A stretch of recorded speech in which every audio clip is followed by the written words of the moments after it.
Insyaallah pada pagi hari ini kita akan membahas satu hadis,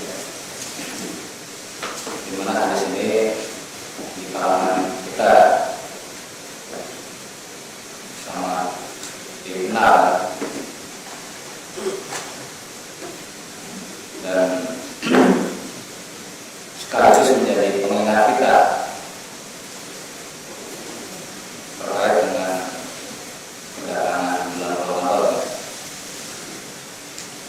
Hadis ini adalah hadis yang diriwayatkan oleh Imam Ahmad dalam musnadnya, juga diriwayatkan oleh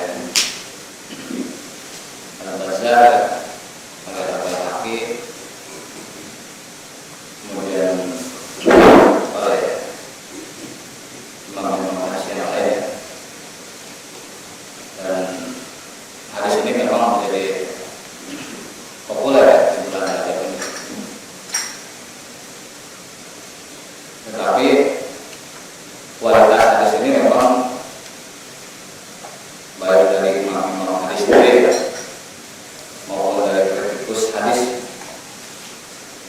modern, termasuk Ahmad Syakir, kemudian Al-Arnaud, kemudian termasuk juga Syekh Al-Albani menempatkan hadis ini sebagai hadis yang baik, hadis yang lemah. Itu hadis yang diriwayatkan oleh Anas bin Malik, ya. Dia mengatakan, karena Rasulullah SAW, bahwa Rasulullah SAW tidak dakhala Rajab atau masuk bulan Rajab, ia berdoa, Allahumma barik lana fi Rajab, berkata Allah, berkahi kami di bulan Rajab, wa Sya'ban, dan bulan Sya'ban, wa barik lana wa lana, sampaikan kami ke bulan. Jadi hadis ini adalah hadis yang sifatnya fikih, ya. Yaitu pekerjaan Rasulullah yang dilakukan oleh Anas bin Malik. Kalau mencapai di sini, ya, menunjukkan bahwa itu adalah kebiasaan Rasulullah.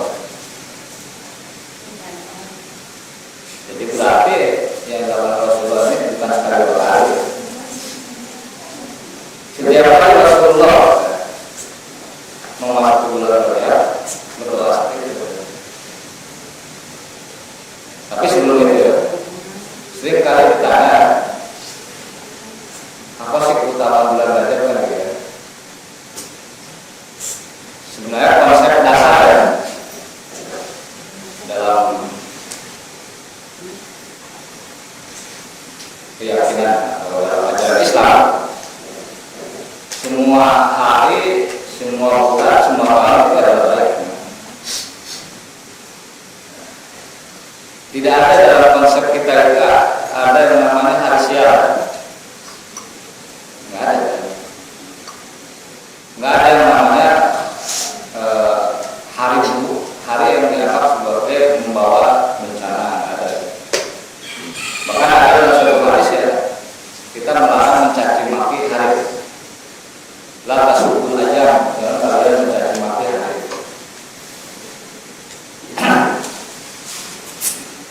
Tetapi Islam juga dalam ajaran Islam, dalam sumber-sumber hadis terutama,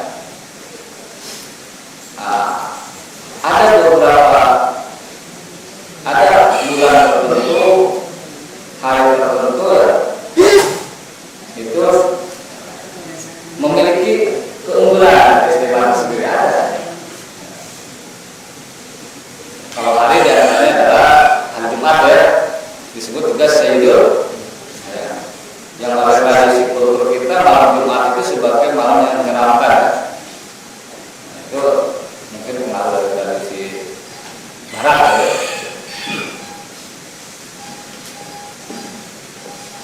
Kemudian juga ada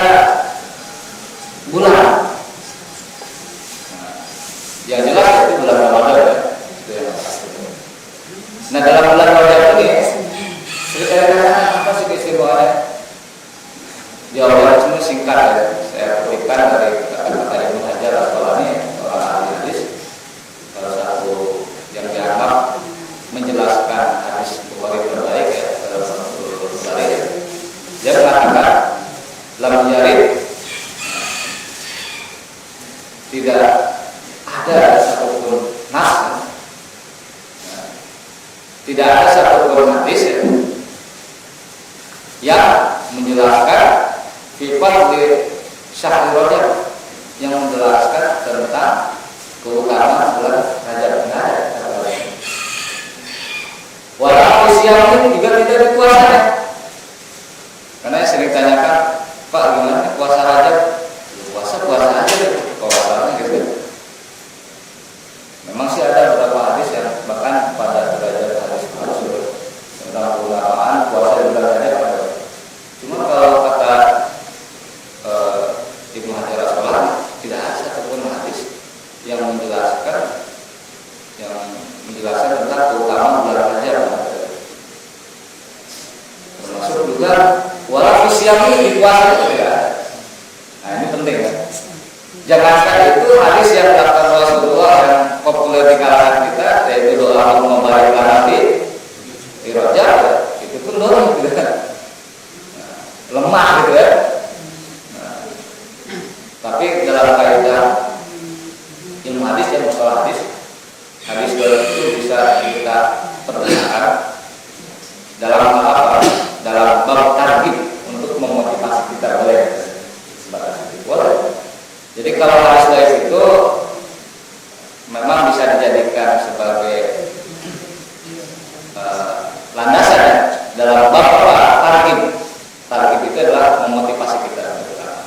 Termasuk dalam ini maka tidak ada salahnya juga ya ketika kita mencoba membahas hadis Allah membarik Nabi di Rajab, bukan Allah membarik Nabi Rajab Nabi itu nanti babnya habis pengajian kalau ada ya.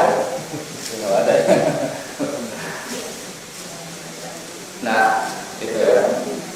Jadi ini nggak apa-apa kita gunakan untuk memotivasi orang, dan yang paling penting untuk mengingatkan orang apa?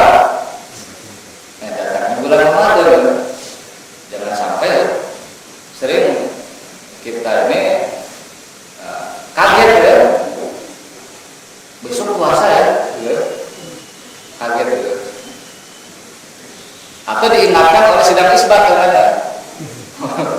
Mungkin yang paling antisipatif ya dalam puasa itu malah ya. Karena 2 pekan sebelumnya itu sudah mengumumkan 6 Juni adalah puasa, itu kan 6 Juni mereka ya. Kita berapa puasanya? Yang jelas Ramadan kalau kita. Nah, itu yang jelas ya. Itu mereka antisipatif, bagus juga ya. Yang menunjukkan ihtimam ya, atensi yang baik terhadap menyambut bulan. Nah jadi di hadis ini ada 2 permintaan Rasulullah. Yang pertama adalah Rasulullah SAW meminta kepada Allah Subhanahu Wa Taala diberikan keberkahan. Ya. Allahumma barik lana fi Rajab. Ya Allah memberkahi kami di bulan Rajab dan Sya'ban. Apa sih arti keberkahan itu? Jadi keberkahan itu dalam pemahaman kita sudah benar ya. Sesuatu yang sifatnya bukan keuntungan materi kan, pemahaman kita dulu.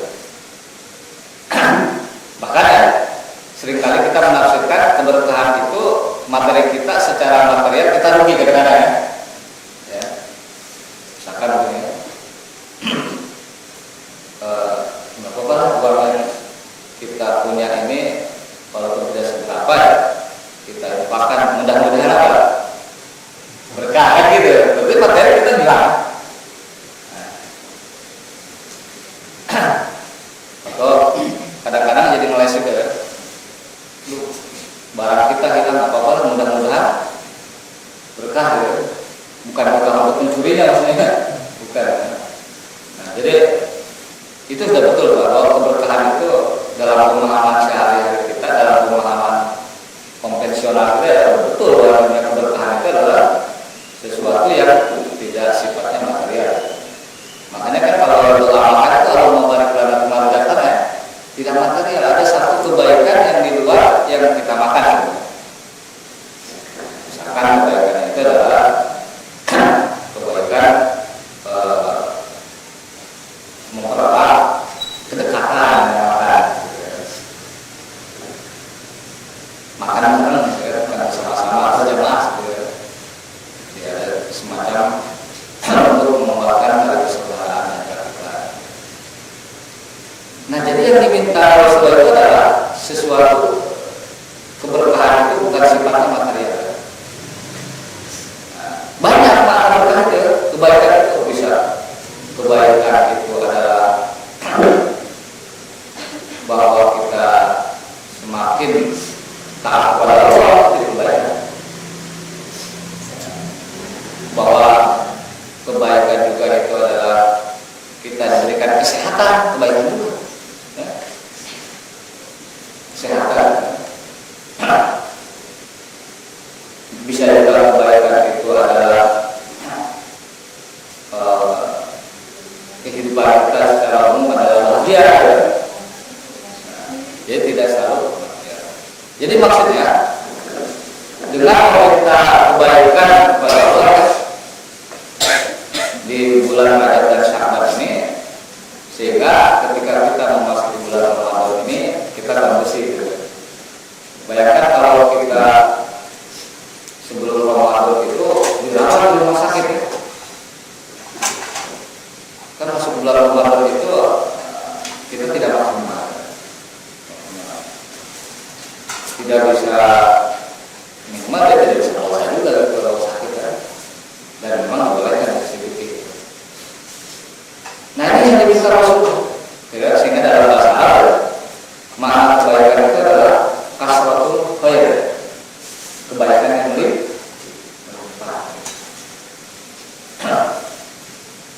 Kemudian yang kedua yang diminta oleh Rasulullah adalah sini wa inna ramadana, ya, sampaikan kami bulan Ramadan, sehingga secara implisit bahwa bulan Rajab ini sebenarnya bulan yang sangat tepat untuk digalakan yang namanya tahajud Ramadan. Kenapa? Yang namanya tahajud Ramadan kan menyambut Ramadan, maksudnya agar orang bisa mempersiapkan diri menyambut bulan Ramadan sehingga bisa maksimal. Ya kalau tahajud Ramadannya seminggu sebelum Ramadan kan kurang maksimal, kurang optimal. Nah di sini Rasulullah meminta kepada Allah agar minimal dia sampai ke bulan Ramadan. Umurnya maksudnya, ya Rasulullah juga tidak menjamin dirinya bahwa esok hari masih sehat walafiat juga. Tidak ada yang bisa menjamin bahwa kita besok itu masih hidup. Bisa ibu bawa duluan, saya belakangan, bisa saya belakangan, ibu bawa duluan, bisa juga. Ya. Nah, itu kan. Nah, artinya Rasulullah itu juga di sini ya, menunjukkan level lagi ya. Dia masih meminta kalau bisa umurnya dipanjangkan sampai. Nah yang menjadi pertanyaan kita adalah kenapa sih sampai Rasulullah berdoa di bulan Ramadan sampai ingin disampaikan bulan apa? Ramadan. Memang di bulan Ramadan itu ada apa sih? Nah itu harus menjadikan kita menggali apa yang menyebabkan Rasulullah dalam doa ini ya, adalah meminta agar minimal umurnya sampai bulan. Ini menunjukkan bahwa di bulan Ramadan itu sesuatu ada yang ditunggu-tunggu oleh Rasulullah. Beda dengan kita. Kebanyakan kan mayoritas umat Islam ini Mana yang lebih ditunggu-tunggu, Ramadan atau Lebaran? Lebaran, ya. Nah, Lebaran. Karena apa? Nah, karena pertama Indonesia itu ya, kalau konteks Indonesia ya, Lebaran itu konteksnya lebih emosional daripada Ramadan. Iya, lebih emosional. Bayangan Lebaran itu kan pulang kampung, ketemu sama saudara, ketemu keluarga, ketemu orang tua. Terus bayangan Ramadan itu bagi yang sudah bekerja, THR gitu. Iya kan? THR. Kalau PNS, gaji ke-13 itu berapa? Oh, gaji ke-15 malah. Luar biasa. Kita yang bukan PNS nggak kenal gaji ke-15 ya. Kenapa? 1 bulan itu butuh gajian gitu. Jadi memang jadi yang namanya Lebaran itu ya itu lebih emosional, orang lebih antusias. Sehingga persiapannya pun jauh lebih matang ketimbang persiapan kita masuk bulan apa? Jauh lebih matang. Buktinya apa? Mungkin di antara bapak ibu di sini sudah punya tiket kereta gitu. Nah, atau ada yang kebagian juga. Jadi lebih optimal ya. Padahal ya, kalau dibanding satu salah Idul Fitri dengan Ramadan, keunggulannya itu tidak ada apa-apanya. Ramadan itu jauh lebih unggul, jauh lebih memiliki keutamaan, jauh lebih memiliki keistimewaan dibanding Idul. Sehingga seringkali kita baca kisah-kisah ya, para salafus soleh, orang-orang soleh, kalau menjelang akhir Ramadan itu mereka sedih. Kalau kita gembira, atau sedih bersama gembira ya. Cuma campurannya terlalu banyak gitu. Jadi benar-benar emosional.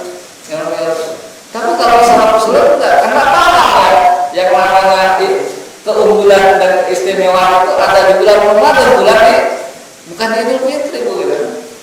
Nah ini yang kemudian menjadikan Rasulullah kemudian berdoa kan, wa balikna Ramadan sampai ke bulan. Maka kita akan temuin kenapa kok di bulan Ramadan itu ada keunggulan. Nah, memang harus diakui ya, semua keistimewaan yang ada yang terkandung dalam ibadah semua tanpa kecuali yang Ramadan buat keunggulannya itu, keistimewaan itu memang keuntungannya, benefitnya itu akan diraih di mana? Di akhirat atau di dunia? Di akhirat itu yang menjadikan orang nggak peduli kan? Ya sama dengan ibadah lain juga sama.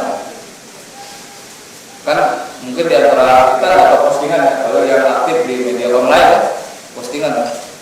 Orang terkaya di dunia siapa? Bill Gates kan dia nomor 1 kan? Tapi ada yang lebih kaya katanya. Siapa itu? 2 rakaat sebelum. Iya, khairun minad dunya wa ma fiha, lebih baik daripada dunia dan wah itu kan. Tapi termotivasi nggak kepada orang? Ya enggak, karena benefitnya di mana ya? Oh nanti di akhirat, di akhirat. Kita kan pinginnya yang cash. Ya kan? Coba, pingin yang cash, pingin yang nanti. Oh pingin dua-duanya. Tapi kebanyakan orang pingin yang cash karena butuh sekarang. Kita nggak perlu lah, lebih baik dunia dan seisinya katanya. Pokoknya barang siapa yang 2 rakaat sebelum subuh dia sholat, maka dia dapat handphone. Pasti yang banyak juga begitu, nggak perlu gitu. Ya. Nah kalau sifat dunia itu ada di dunia, apa saya yakin orang bermotivasinya luar biasa. Siapa yang sholat subuh di sini berjamaah di sini ya, dia akan dapat voucher nilainya 100.000. Datang nggak orang? Datang. 100.000 kalau 7 kali sholat berjamaah di sini 700.000 kali 30 kali. Waduh, di pikirannya itu kan ini namanya pasif income gitu. Pasif income. Nah, karena benefitnya apa? Sekarang coba kalau Ramadan benefitnya itu di dunia semangat orang kan? Mungkin kapan ya Ramadan? Yang benefitnya apa?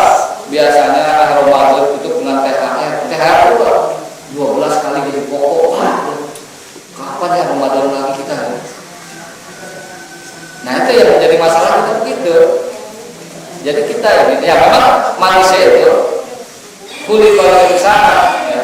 Manusia ajula, manusia ciptakan atau tergesa-gesa. Pinginnya apa? Cepat-cepat ya itu. Sehingga ada satu peribahasa ya. Pekerjaan paling membosankan apa? Menunggu gitu.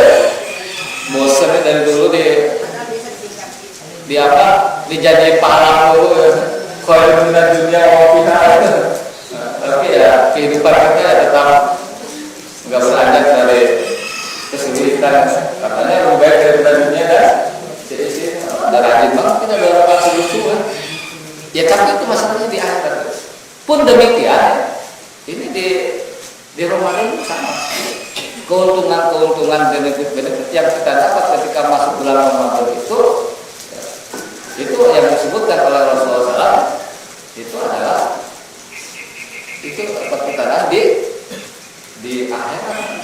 Walaupun ya banyak juga sih keuntungan yang secara yang dapat kita rasakan ya dari ibadah-ibadah ini termasuk puasa itu keuntungan dapat kita rasakan di dunia dan ada juga sih tidak menafikan itu ada penjualan kelapa itu panennya puncak klimaknya di bulan apa? Ramadan, pangkola. Bahkan ada beberapa jenis bisnis yang dia itu tumbuh subur di bulan apa? Ramadan ada yang begitu. Ya, ada. Oh ketemu suri. Yang jadi pertanyaan kenapa kok dijual cuma di bulan Ramadan? Ya. Ada juga yang memakai misalkan orang berpuasa itu sehat kan ada hadisnya walaupun hadisnya doib kan sumu tasibu berpuasa kalian maka saya kalian akan sehat itu ada hadis itu Pak. Cuman itu hadis doib. Kemudian juga ibadah-ibadah lain juga sama. Ya, ada keuntungan-keuntungan yang dapat kita rasakan di dunia ya. Contohnya ya, ada seorang ahli neurologis. Neurologis itu ahli urap saraf ya. Masuk Islam karena konsep wudu. Dia mengamati ya, orang Islam kalau ngosol kan wudu, basuh muka pakai air, muka pakai air, tangan pakai air, kemudian mengusap kepala, kaki ya. Menurut konsep dia, pakar di bidang neurologis ya, bahwa orang yang selalu menyegarkan titik-titik saraf yang ada di muka, yang ada di tangan, yang ada di kaki ya, secara rutin itu secara kejiwaan dia tidak akan terkena penyakit stres. Itu kan itu secara umum ya, secara rutinnya tidak terlalu paham karena itu ilmu lain. Sehingga dia menemukan wah ini terapis yang sangat canggih gitu. Yang secara alami yang terus dilakukan oleh umat Islam. Ini canggih gitu. Hanya pada kulit kenapa basuhnya muka? Bukan yang dibasuh itu apa? Dada. Kalau wudu yang dibasuh dada repot juga bukan dada kan? Mending kalau berbulu kan. Kenapa? Dia temukan itu orang Prancis ya. Ternyata setelah itu dia tidak sembarangan wudu itu kenapa di muka, kenapa di tangan, kenapa mengusap kepala, kenapa basuh kaki nggak sembarangan. Kenapa misalkan wudu itu nggak basuhnya lutut gitu, atau paha gitu? Kenapa? Oh ternyata itu katanya itu yang menyebabkan kenapa orang Islam itu tidak stres, selalu segar segala saatnya. Gitu. Hanya masuk Islam gara-gara itu. Nah itu lah contohnya keuntungan apa? Keuntungan yang diraih di dunia, walaupun sifatnya bukan material, kesehatan. Pun demikian ada yang tentang gerakan-gerakan sholat sama dua rakaat di situ ternyata ada manfaat secara kesehatan juga. Pun demikian ada yang meneliti tentang kesehatan kenapa harus bangun pagi ada juga. Jadi kita kesimpulannya yang namanya ibadah-ibadah yang kita lakukan ini dari sholat, puasa, dari bangun subuh ya, kemudian banyak termasuk puasa, mungkin juga haji ya. Ternyata dari sisi keuntungan dunia yang non material ya, itu ada kita raih walaupun kita tidak merasakan. Walaupun itu yang menemukan kita tidak ada masalah, silakan saja. Justru kalau yang menemukan manfaat ibadah itu orang lain, nilai tambahnya itu menjadi apa? Menjadi salah satu hal menarik mereka untuk masuk Islam. Kan di dalam surat Al-Anbiya dikatakan ya, awalan terjadi kafaru anna samawati wal ardu kana taraqqa fa fatarnahuma wa ja'alna minal kulli syai'in hayy. Tidakkah mereka orang-orang kafir itu melihat bahwa sesungguhnya langit-langit dan bumi itu kana taraqqa, menyatu. Awalnya gitu. Fa fatarnahuma kemudian dipisahkan. Wa ja'alna minal kulli syai'in hayy, dan kami jadikan dari air itu setiap satu menjadi hidup kan. Coba perhatikan, di situ yang definisinya adalah yang menjadi subjeknya, pelakunya orang kafir kan? Bukan orang Islam. Itu ada satu isyarat bahwa orang-orang kafir justru yang menemukan konsep ini ya. Bukan kita tidak ada masalah. Tentang ayat ini pun ya kita sudah beriman kepada Allah. Sehingga apa? Yang menemukan konsep orang-orang kafir ketika baca Al-Quran, ternyata ini menyinggung kita ya. Bahwa apa yang dikatakan Al-Quran itu adalah kebenaran yang mirip ya. Kebenaran yang sesuai dengan fakta ya. Nah itu jadi tidak ada masalah ya. Bahwa ibadah-ibadah yang ternyata rahasianya itu sangat luar biasa manfaatnya bagi kita ya. Di dunia yang dirasakan keuntungan itu ternyata yang bisa membuka kafir itu adalah orang kafir atau non muslim, tidak ada masalah, silakan saja gitu. Jadi nggak perlu sebenarnya konsep-konsep non Islam itu kita bawa, kita praktekkan karena atas dasar kesehatan, misalkan yoga ya. Kita sholat tahajud sampai bengkak aja itu lebih hebat daripada yoga ya. Ya. Kalau yoga cuma duduk luar itu nggak sehat ya. Duduk luar ya. Di kantor juga kita tiap hari yoga ya. Duduk di depan komputer maksudnya.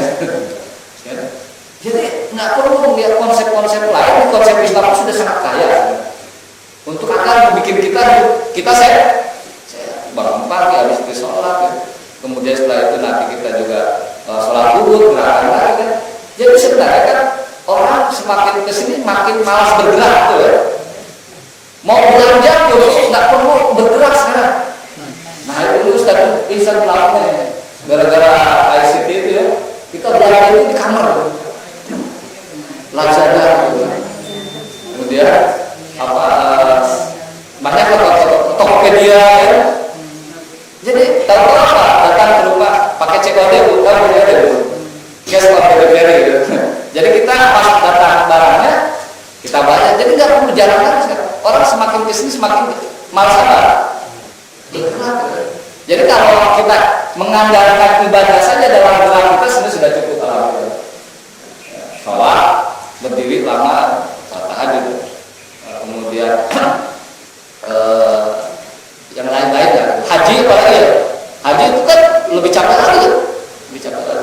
Nah termasuk ya dalam Ramadan ini keuntungan dunia juga ada, cuma yang dimotivasi oleh Rasulullah SAW agar kita semangat ya. Di Ramadan itu memang keuntungan sifatnya itu kebanyakan apa? Akhirat itu yang menjadikan kadang-kadang kebanyakan dari kita itu kurang memotivasi kan. Ramadan puasa lagi. Nah apa yang menyebabkan dengan Rasulullah mengatakan wabalik Ramadan sampai ke bulan Ramadan ini ternyata banyak sekali hadis-hadis Rasulullah yang menyebutkan tentang keunggulan-keunggulan yang hanya ada di bulan Ramadan dan tidak ada di bulan lain. Keunggulan-keunggulan itu ya adalah pertama diantaranya bahwa yang paling kita kenal hadisnya itu ketika Ramadan tiba kan man sholat Ramadan apa? Imanan wa ihtisaban ghufira lahu ma taqaddama min dzambihi. Barang itu hadisnya kalau semua orang pada tahu semua itu hadis sangat populer. Barang siapa yang berpuasa di bulan Ramadan, man sholat Ramadan imanan wa ihtisaban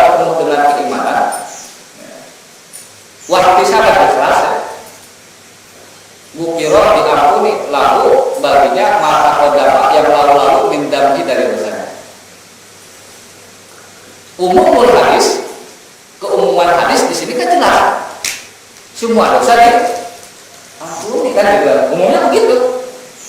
Ya. Kalaupun ada yang menafsirkan mengatakan kecuali dosa apa? Besar ya. Karena di hadis lain itu ada. Tapi umum hadis semua orang pokoknya semua dosa diampuni. Kan ini bagi kita ya, ini sangat menguntungkan. Untuk apa? Untuk mengurangi dosa kita. Bahkan ini dikatakan puasa di bulan Ramadan ini adalah penghapus dosa 1 jagat. Ramadan, kenapa? Semua dosa diampuni, dibayarkan. Jadi kalau misalkan kita usianya 35 atau 36 tahun, maka dikurangi masa balik kita ya. Kan mulai dosa itu dihitung kan mulai masa balik. Maka dosa yang sekian tahun yang lalu semuanya itu dibersihkan. Jadi kalau kita utamakan misalkan ini satu catatan di sini itu filenya semua apa?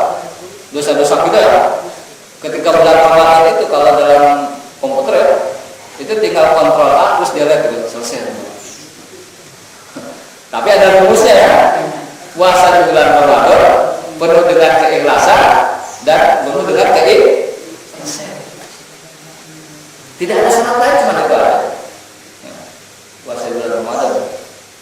Nah ini kan menjadi sangat penting ketika kita hidup di akhir zaman.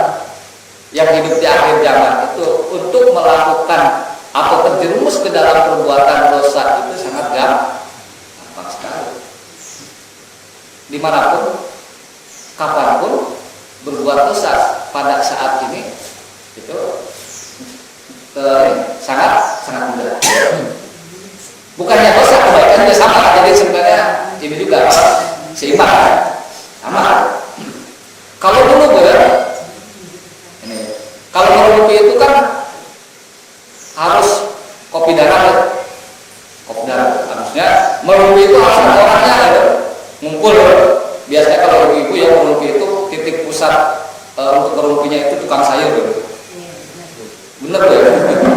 Ya, tukang sayur itu juga pusat informasi gosip gitu. Abang-abangnya udah siapin informasi, malamnya udah menulis informasi apa yang perlu disampaikan. Kalau sekarang namanya gosip itu nggak perlu ngumpul orangnya. Bisa pakai grup WA, ya? Bisa pakai grup BBM. Ibu punya grup WA apa? Oh berarti masih konvensional. Nah ini yang aneh nih teman-teman kita nih.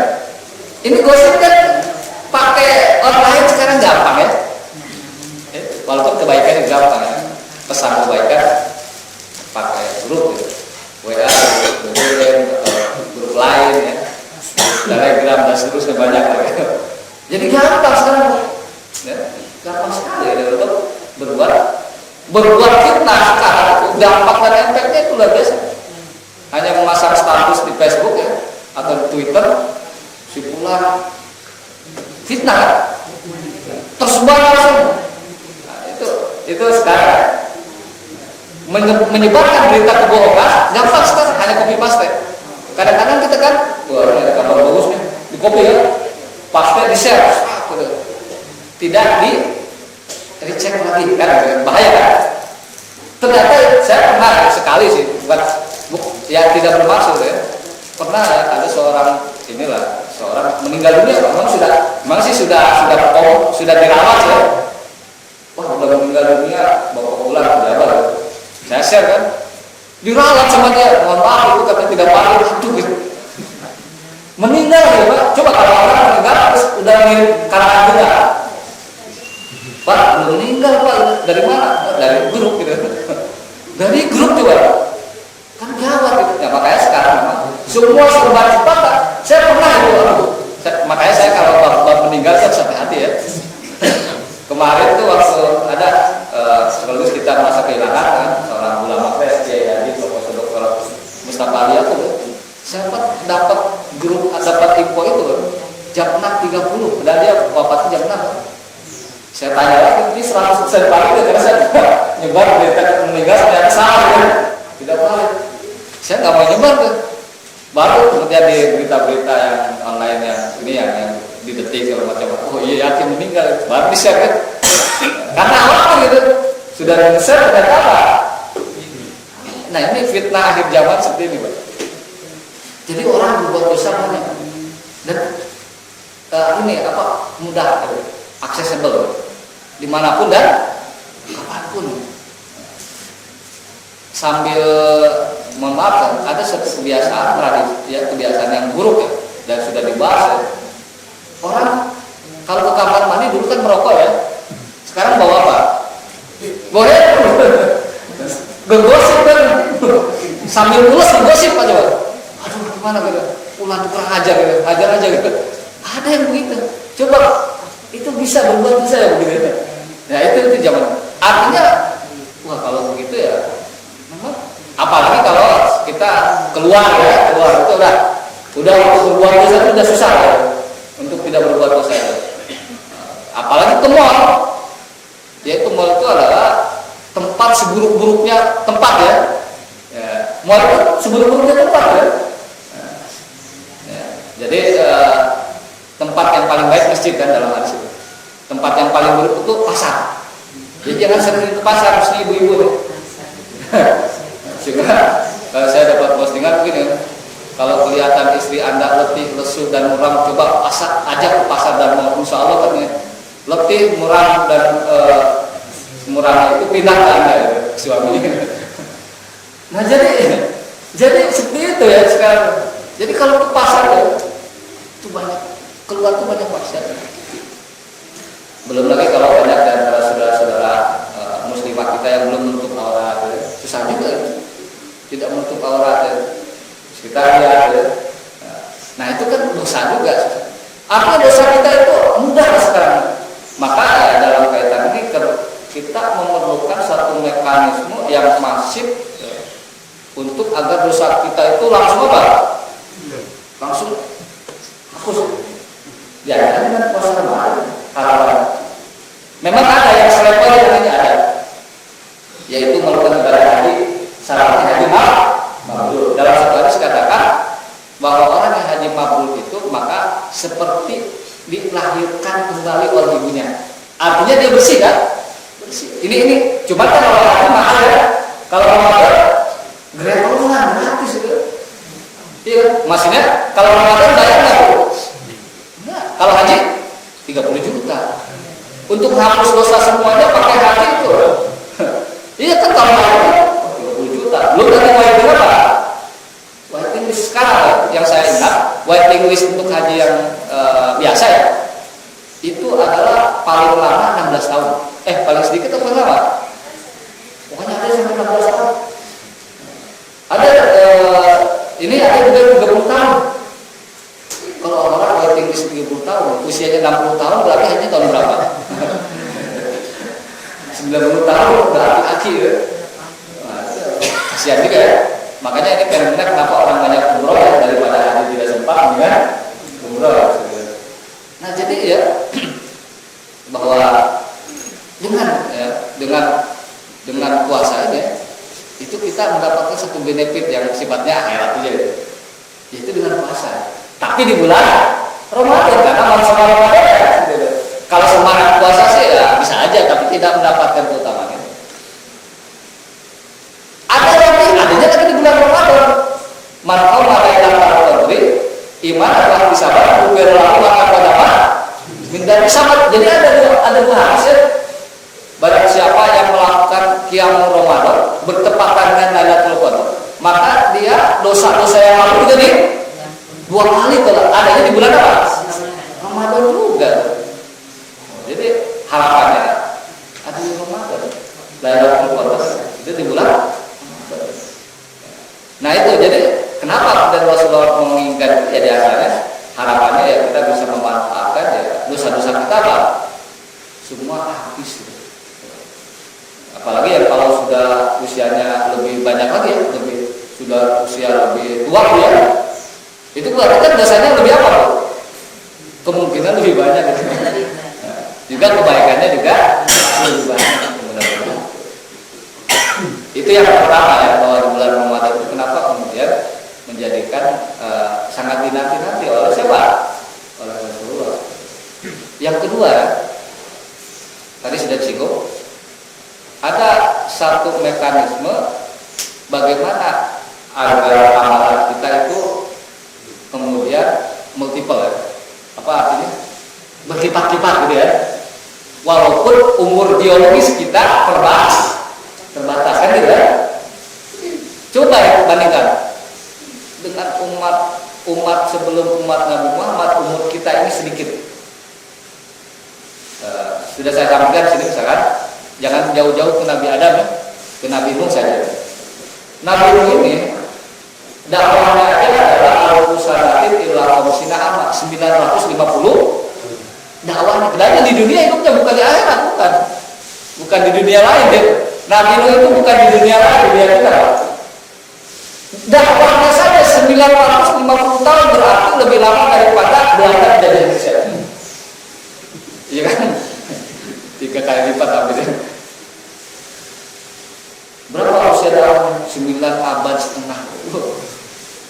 9 abad udah fosil kalau gitu ya. Berarti usianya berapa dia? Ya minimal dia lebih daripada itu ya. Ada yang mengatakan 2000-an lebih. Usianya 2 milenium. 1 milenium kan 1000 ya.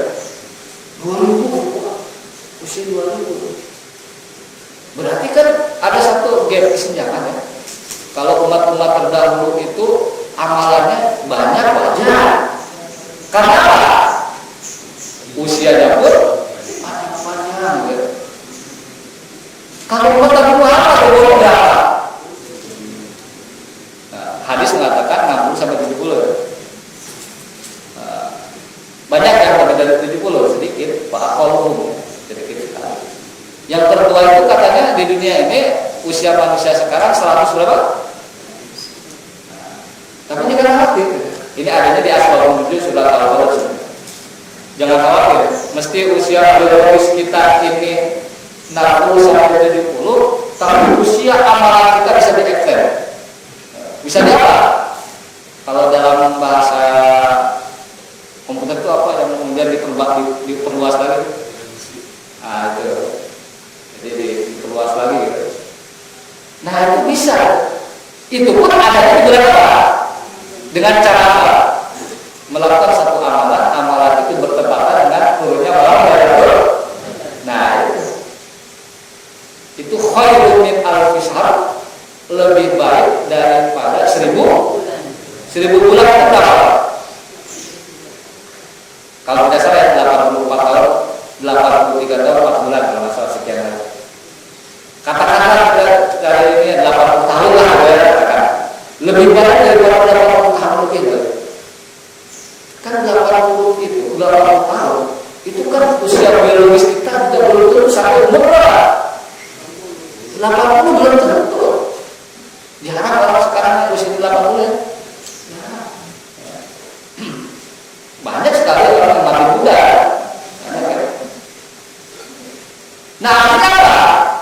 Artinya dengan Lailatul Qadar, walaupun kita amalannya itu sedikit, tapi kalau bertepatan dengan Lailatul Qadar itu bobotnya lebih baik daripada 80 tahun. Coba kalau kita dapatkan ini Lailatul Qadar ini ya, tiap Ramadan, mungkin ya amalan kita ini bisa sesuai dengan orang yang usianya apa? 100, 200, 300 bisa. Cuma kan masalahnya lagi-lagi ya. Pertama, mendapatkan Lailatul Qadar itu tidak gampang. Yang kedua, kita tidak bisa memastikan dapat atau tidak bisa. Demikian pula kata Syukurdo ya. Hadis-hadis yang menunjukkan ada tanda-tanda alam di siang hari, di pagi harinya bahwa malamnya itu turun Lailatul Qadar, kata Syukurdo itu adalah tidak ajab. Karena apa? Karena kalau itu diterapkan di negara-negara yang misalkan dalam musim dingin, nggak ada juga tanda-tanda Lailatul Qadar. Kan ada Lailatul Qadar kalau siang harinya itu matahari bersinar, kemudian tidak panas, tidak dingin kayak gitu ya. Tapi kalau yang orang yang musim satu, ya nggak ada juga. Itu adalah rahasia. Tapi ada ya. Apalagi kalau berbicara hadis pas Lailatul Qadar itu ada kata-kata alam itu udah bisa disepakati semua. Misalkan kalau pas Lailatul Qadar air pancuran itu berhenti pernah. Iya gitu kan? Nah, itu pasti itu enggak benar harus itu. Ya. Alih-alih dia ibadah semalam Lailatul Qadar dia timpan pancuran gitu. Enggak jalan terus. Nggak ada yang ajaib. Itu adalah rahasia Allah. Nah, sehingga ya, karena memang tidak gampang dapatnya. Pertama, yang kedua kita tidak bisa memastikan, karena memang itu mahal masalahnya. Sesuatu yang mahal gampang kan? Susah. Berlian mahal. Kenapa emas dan berlian itu mahal? Karena dia tidak gampang untuk didapat, kan susah. Coba kalau berlian itu seperti pasir atau seperti daun di mana-mana ada, berharga nggak? Karena berharga. Emas itu ada di mana-mana. Kalau di Jawa tidak ada, ya. Maksudnya bongkahan emas ya. Banyak itu. Sehingga motor itu lapisannya bukan plastik, tapi apa? Emas itu, wah semua emas itu. Jadi nggak berharga. Kenapa sesuatu menjadi berharga? Karena sesuatu itu diproduksi sangat sedikit. Biasanya spesial, edition limited. Model mobil-mobil mewah, kenapa tidak diproduksi massal? Karena ingin meningkatkan ke tingkat nilainya tidak. Jadi tetap mahal, tetap eksklusif. Beda dengan mobil jutaan, apa aja, wah banyak masalah. Jadi begitu. Jadi Lailatul Qadar itu adalah mahal, jarang orang untuk dapatnya, susah. Rasulullah untuk mendapatkan itu ya perjuangan mati-matian. Bagaimana caranya? Pas memasuki malam ke-21 dia udah masuk masjid di karantina. Itu Rasulullah. Kalau kita kan masih pilih-pilih ya. Keluar Rasulullah mau sholat Id. Nah itu cara Rasulullah begitu, aman kalau begitu. Tapi itu pun tidak 100% aman. Karena kalau malam 21 sudah masuk masjid karantina, keluar nanti mau sholat Id dari masjid ya, itikaf sudah mulai Qadar, itu pun belum tentu aman. Karena apa? Karena belum tentu juga dia masuk masjid optimal ibadah. Ada orang itikaf masuk masjid pindah tidur. Sehingga itikaf itu bawa bantal, bawa guling, bawa termos, bawa makanan, kopi, bawa radio, bawa handphone, bawa headset semua. Sekali aja bawa TV, kulkas kecil. Mau kemana? Tidak keluar. Yang keluar kita tahu kadang-kadang sudah itikafnya itu dipilih-pilih ya, malam-malam gaji aja. Terus ketemu teman-teman lama, merumpi gitu. Dari pun ada orang itikaf dari punya. Wah, di mana ahli sekarang? Jarang kita ketemu di mana? Di TMI gitu ya. Ada bertahun-tahun rapat bisnis gitu. Gimana kalau kita sinergikan bisnis kita? Nah, makanya memang konsep itikaf itu sebenarnya konsep kita berkontemplasi ya, ibadah. Konsep kita kalau bahasa agama lain bersemedi lah gitu ya. Itu kan begitu sebenarnya. Mau usah rame-rame gitu. Dan ini tidak susah. Lebih susah lagi kalau konteks Indonesia ya. Ini malu Lailatul Qadar. Mana dulu Lailatul Qadar Muhammadiyah pemerintah. Itu susah lagi kalau gitu loh. Ya. Kalau saya sih yakin nih malah kalau itu Muhammadiyah. Kalau pemerintah tak gimana ya? Yang pertama gitu pas 2 hari terakhir, 11 terakhir kita itikaf. Terus gimana caranya agar dapat yang dari sejak maghrib sampai subuhnya itu kita optimalkan dan gimana siangnya kita istirahat. Dan ini sekali lagi tidak susah. Coba kita pertanyakan pada diri kita. Kita merasa sudah mendapatkan Lailatul Qadar belum? Kayaknya susah berkadang. Susah sekali ya. Nah, sejak kali itikaf dari dulu sampai sekarang bisa ya? Karena kita susah juga memastikan dapat Lailatul. Laki-laki ini keuntungan duniawi atau ukhrawi? Ukhrawi ini udah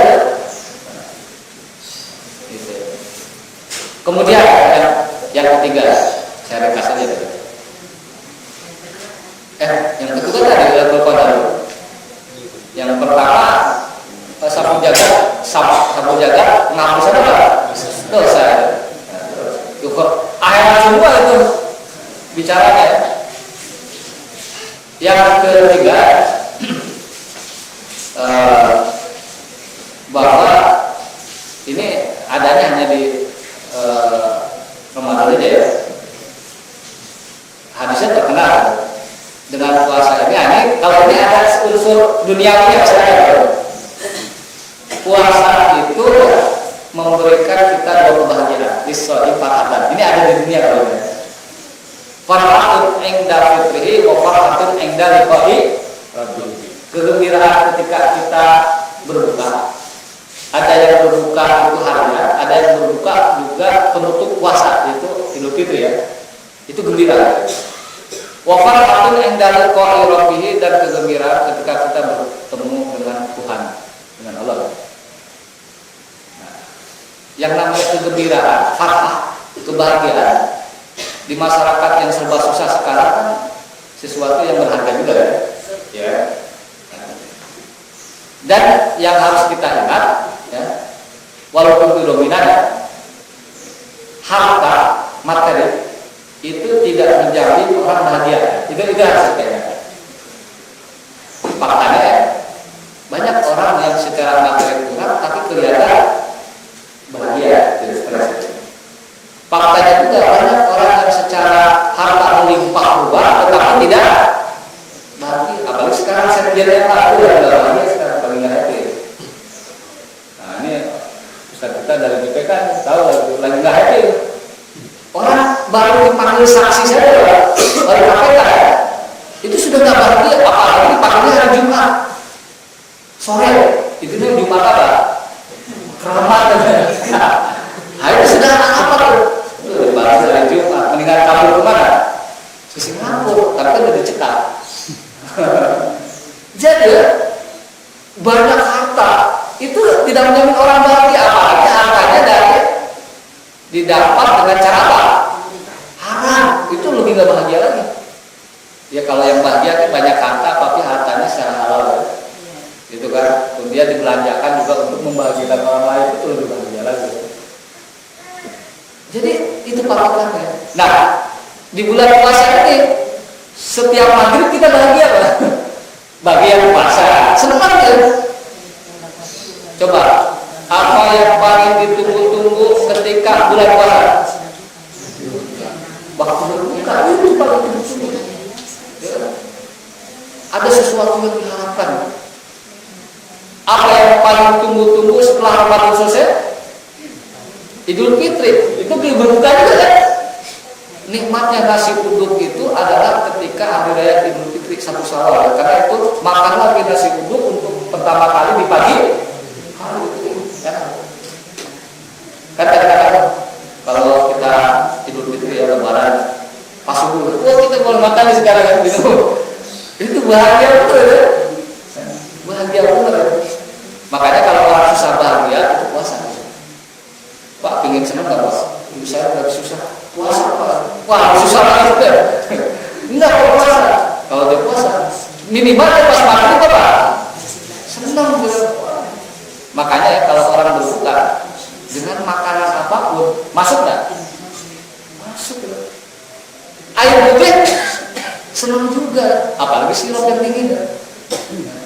Ditambah lagi kurma, tambah lagi kolak, es kelapa, es campur, semua itu lebih bahagia lagi. Habis itu makannya apa? Makan besar, ayam, segala macam, sop, sate kambing, sate ayam, sate onta, semua ada. Kalau ada ya, setahu saya di Arab juga ada sate onta sebenarnya. Itu kan berlebihan aja. Nah, jadi ya, ini bukan apa-apa, kebahagiaan ini perlu kita raih. Kalau kita ingin bahagia puasa aja. Dan adanya di bulan Ramadan kita 30 hari atau 29 hari itu setiap waktu bahagia. Waktu yang paling ditunggu-tunggu kan itu adalah waktu mati. Apalagi nanti waktu aku indah nanti ketika bertemu.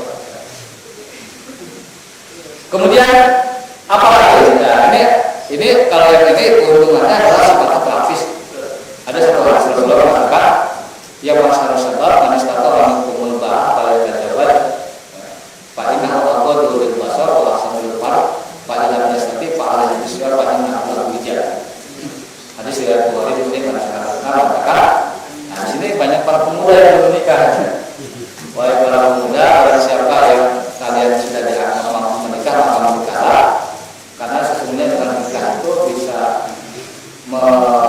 mengendalikan pandangan dan memelihara kemaluan. Karena itu apabila tidak mampu maka berpuasa. Karena sebenarnya puasa itu adalah wijah, itu adalah praktiknya. Nah ini adalah pencegahan dosa kita juga. Ini untuk. Tapi secara umum kalau kita tarik lagi ya sebenarnya secara umum puasa itu adalah salah satu terapi untuk mengendalikan nafsu kita secara umum, bukan hanya nafsu biologis.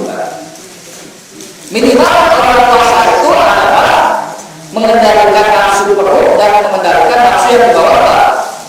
Itu kan minimal tuh. Minimal dari subuh sampai maghrib itu minimal. Walaupun setelah itu apa? Kadang-kadang terjadi balas dendam kan? Jadi kadang-kadang ada juga yang menanya begini, Pak, berbuka puasa dengan melakukan hubungan suami istri boleh atau tidak? Ya boleh secara fikih silakan. Cuma kalau orang itu puasa di kamar makan, kalau dia di mana? Di tempat lain yang gelap-gelapan. Jadi kalau puasa kok ke tempat gelap, gimana mau buka puasa? Itu secara umum ya. Makanya konsepnya puasanya yang ditawarkan atau yang dikemukakan oleh Imam Ghazali dalam Ihya Ulumuddin itu betul-betul puasa yang bisa mengendalikan seluruh hawa nafsu kita. Jadi kalau di Ihya Ulumuddin itu ada tingkat puasa itu 3, Pak. Puasa orang awam. Puasa orang awam itu yang penting dia perutnya puasa dan yang di bawah perut juga puasa. Itu kebanyakan. Yang kedua kata Imam Ghazali, saum khusus, puasanya orang khusus. Puasa orang khusus apa? Mata puasa, mulut puasa, tangan puasa, ya, puasa khusus loh. Telinga puasa, semua anggota tubuh kita puasa. Nah, ini repotnya. Ini harus mengisolasi di gunung. Tapi nggak bawa gadget, nggak bawa ini. Jadi apa? Dia tidak.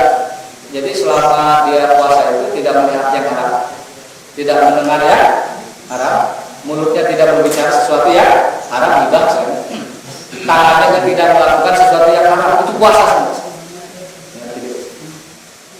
Sehingga ya beberapa riwayat dari kalangan tabi'in, misalkan Mujahid ya, salah seorang ahli tafsir dari kalangan tabi'in mengatakan begini, hasrotani yuksidan kasiyama, dua tangis yang bisa membatalkan puasa. Apa itu? Al-ghibah wal-kidbu, ghibah dan dusta. Ketika kecil itu sudah benar, konsepnya sudah benar, puasa orang khususnya. Jangan bohong lagi puasa, udah benar itu, batal nanti. Tapi setelah belajar fikih dimentahkan gitu. Ya kan? Dalam konsep fikih kan tidak ada yang